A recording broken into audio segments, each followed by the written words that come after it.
So good afternoon, everybody.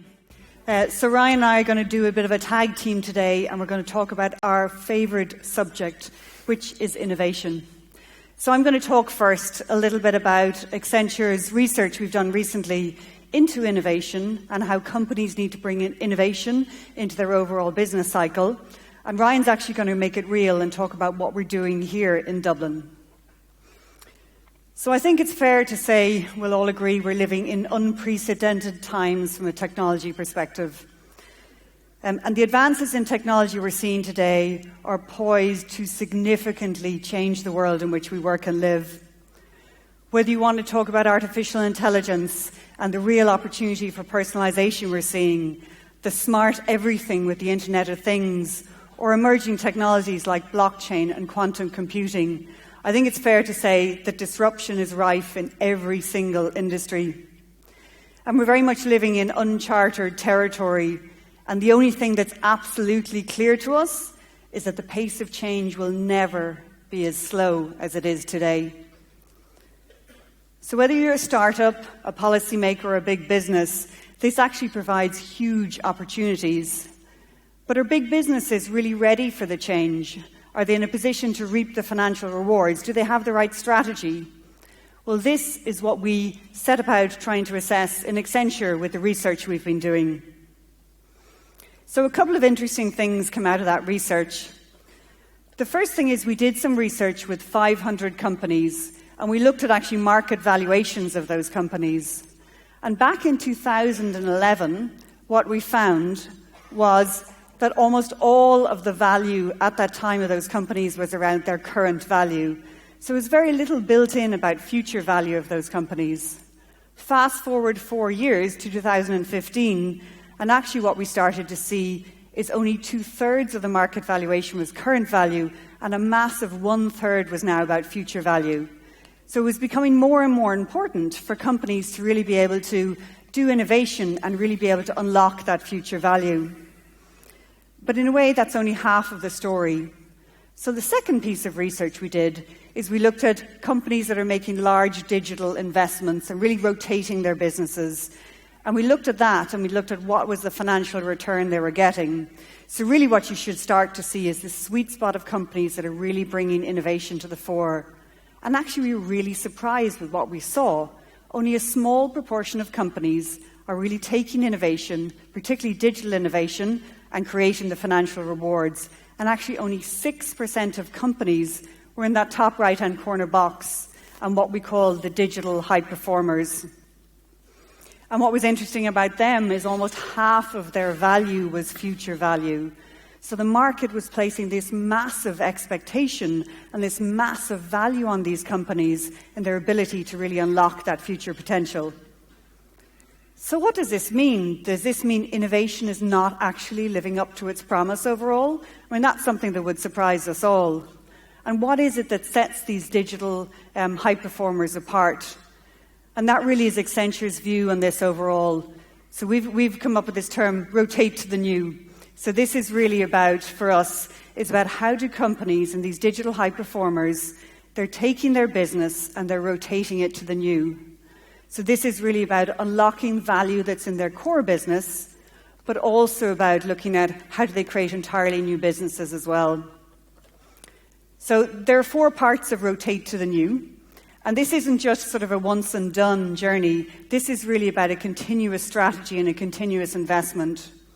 So the 4 parts, the first 2 are about the core business. The first one is transform the core business. The second one is grow the core business.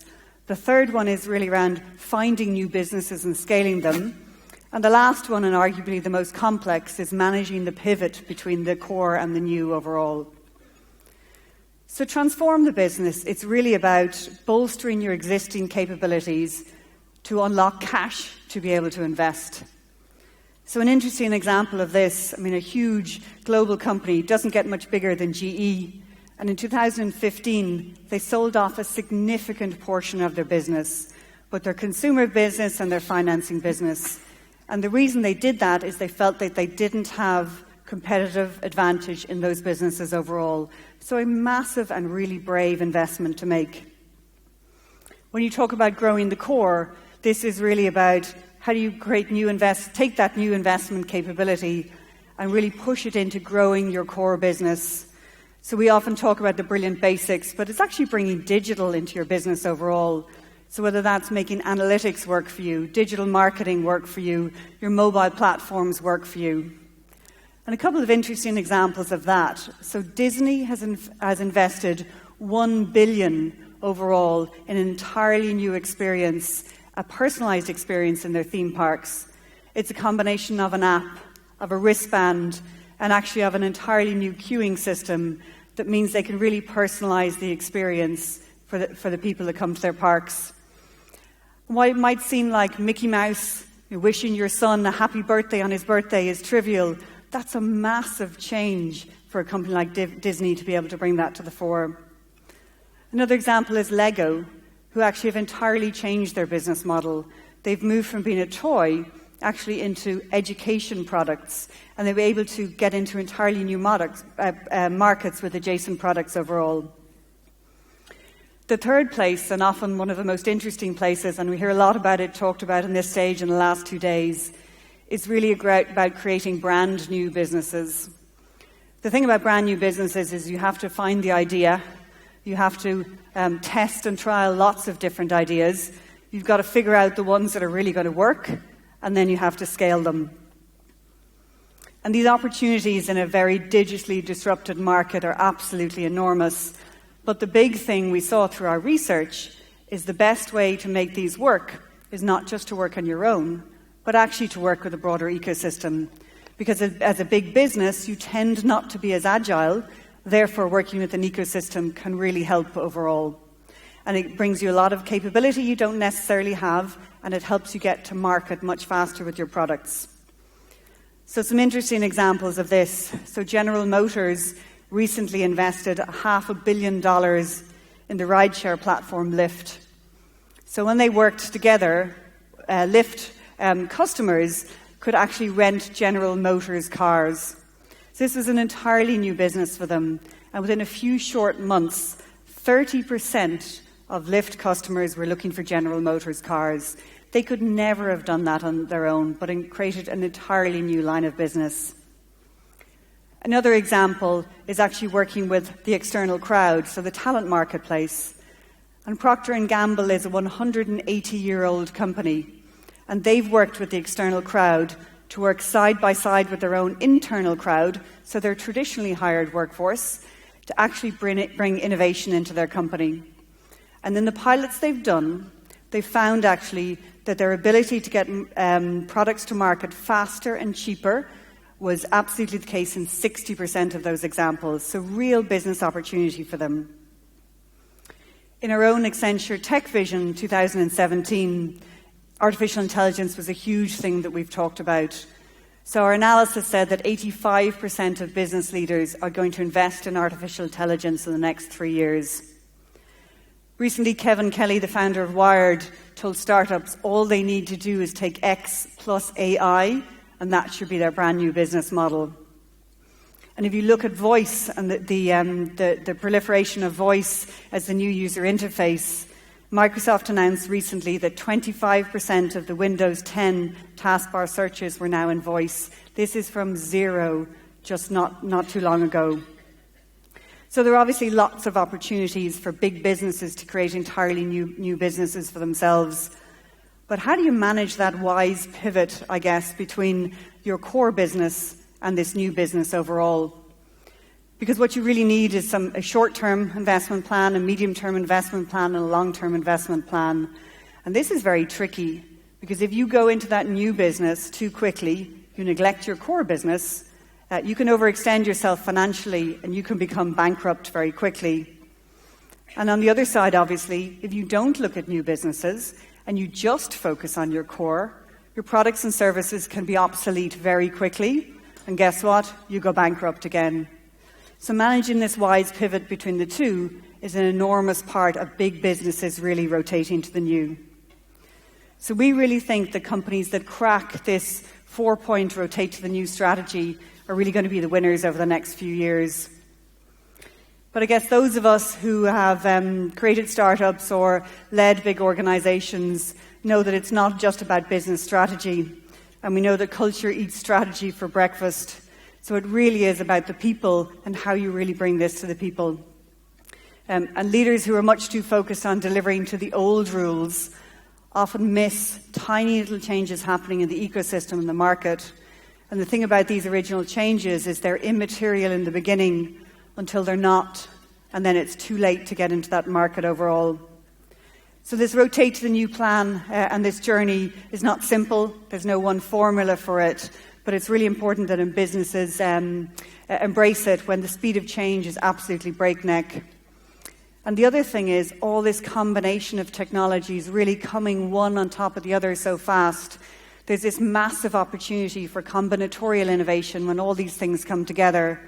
And the thing about this is if there's just technologists focus on it, again, we'll miss the point. So a big focus on human-centric design to bring all those technologies together to figure out what's the right way to bring them together from a product perspective. So this rotate to the new journey, it's complex. It's a new way of thinking. It requires bravery. But as David Bowie says, the future belongs to those who can hear it coming. So Accenture as an organization also needs to rotate to the new. And one of those ways we've been doing that with our ears wide open, listening for the future, is to create the DOC, a multidisciplinary research and incubation centre within Dublin. And I'm going to hand over to Ryan, who's going to bring the DOC to life.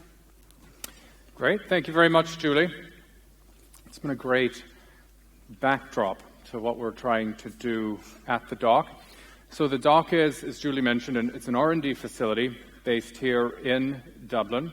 It's what do we say, living, breathing, which is fancy words for messy, sort of location of creativity and innovation, but it's all fueled by the people, the type of people that we've hired, and at the moment we have over 200 people dedicated to R&D in Accenture's DOC here in Dublin.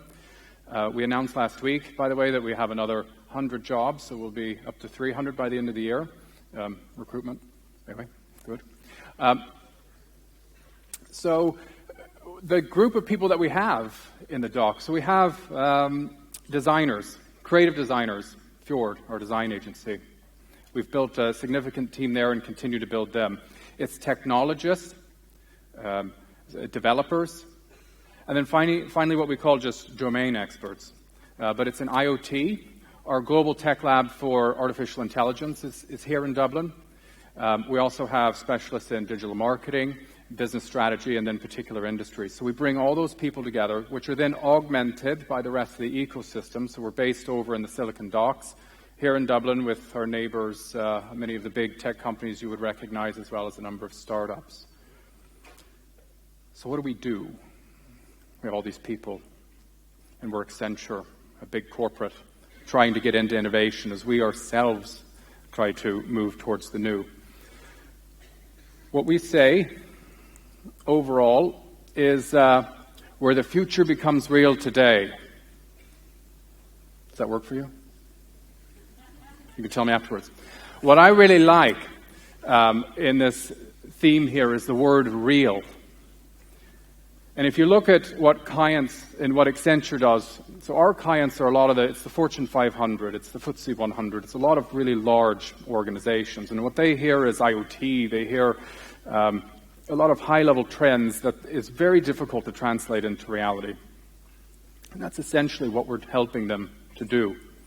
So we get past the buzzwords, we bring these global name brands into Dublin, and sometimes we go to them. And we get under the skin of the art of technology. We look at consumer behavior changes. We look at workforce and labor market changes. And we try to translate all of that to come up to really tangible business ideas, really tangible propositions, sometimes quite disruptive, that these companies can take out to market.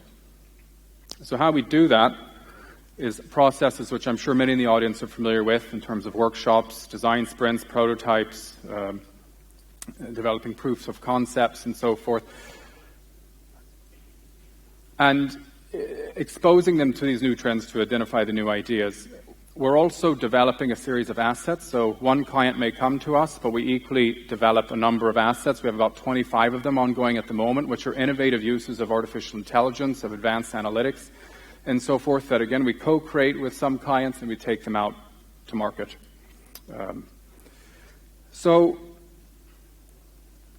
I debated here. There was a side of me that wanted to put a post-it on everybody's seat here and we do some massive design thinking exercise, but I wasn't allowed to do that. So I'm going to engage you here in a few questions, which is basically leveraging the stuff that Julie and I have been talking about.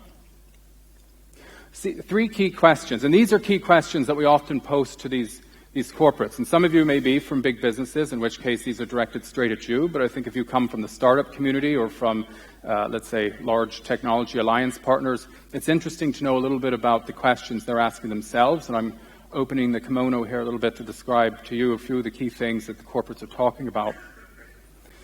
So, number 1, how can you create the best version of yourself in your core business? And this is what Julie was talking about earlier, transforming the core and growing it, the core business. So if you're a utility, it's about how you provision electricity out to your customers. That's your core business, how to transform that and grow it.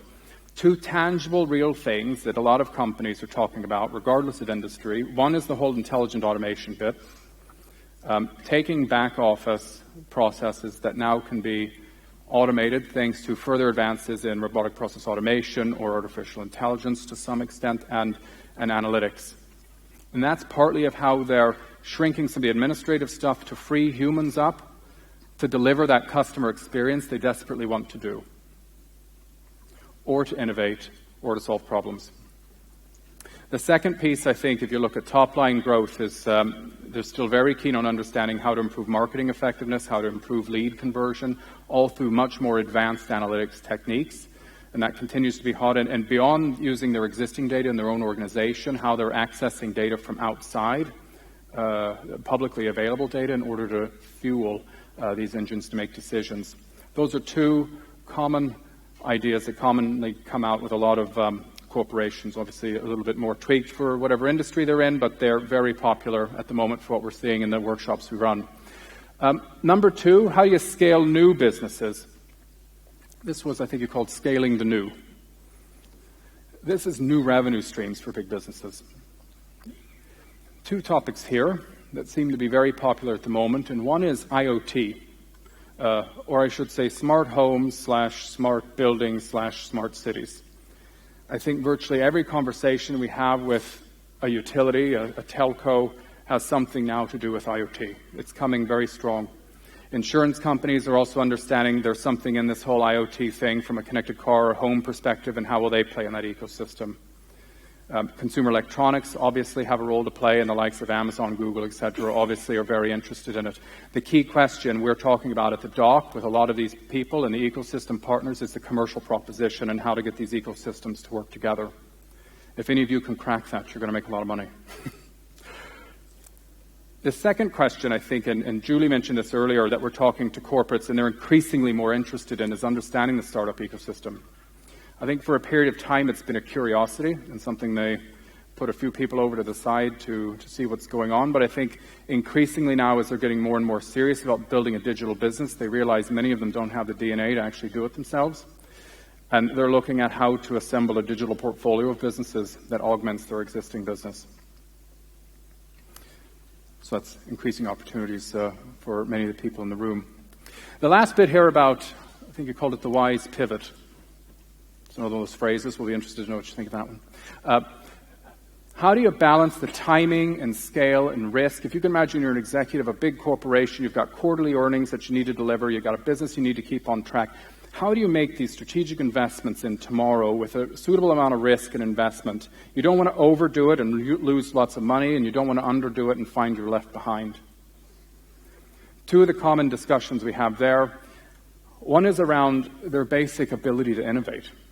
I think a lot of big corporations, let's face it, are built to operate. They're risk adverse in the DNA. And what they're curious about is how to create the oxygen internally. Should we have a hub? If not, where should it be placed, and what will we do with it? Some of the discussions we have in the dock with our clients from around the world is less about the what and is actually about the how. They're full of ideas, but they just are frustrated that it's taken years and still things aren't coming to fruition. The second and last piece under the point 3 to think about and consider is we often get a question from clients when they come in, particularly in the early days from executive teams, what will my industry look like in 3 to 5 years or even 10 years sometimes, and what should I do today? And we say we have no idea. No, I have to be better than that.